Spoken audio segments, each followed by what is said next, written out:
All right, guys, we're here with my friend and my favorite reproductive specialist, Dr. Shannon Luznar, and today we're talking about semen analysis. So she's analyzing the semen on a dog. So, Dr. Luznar, tell us a little bit about what you look for when you're analyzing the semen. Well, we look at 3 different parameters when we're looking at semen, and the first thing that we look for is motility. So basically, that's the sperm moving. And the percentage of sperm that's basically moving in a straight line versus circles or versus dead. So that's what we're looking at right now. We just collected a little English Springer Spaniel male, and we're just looking first of all at overall motility. And that's the first parameter we look at. Secondly, we look at overall sperm number.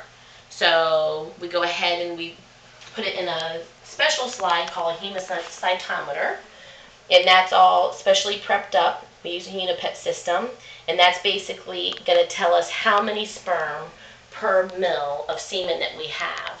So once we have the volume of our ejaculate, we know exactly how many sperm are in the semen that we collected. Okay? And then the third parameter we look at is morphology, which is basically the shape of the sperm. We do that by staining the sperm. We use a special eosin nitrogen stain, and we basically put a drop of semen on a slide and make a slide like this, and then under the microscope we can actually look at the different shapes of sperm. So at the end we can see the total number of sperm that we collected from that dog in a specific period of time, the motility of the sperm, and then exactly the shapes of the sperm to make sure they're normal. Well, what would the shape have to do with?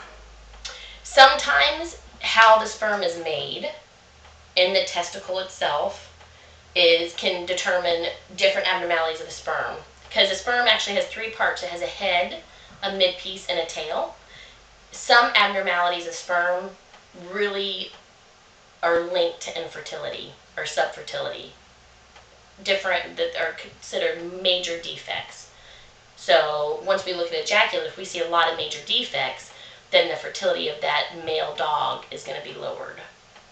And what if you do have a male with a lower fertility? Is it still a chance the dog could reproduce? Absolutely.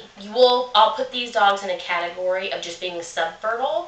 So if they have a certain number of normal sperm, then we can still breed a given bitch to that dog, but maybe our management of the bitch needs to be tighter.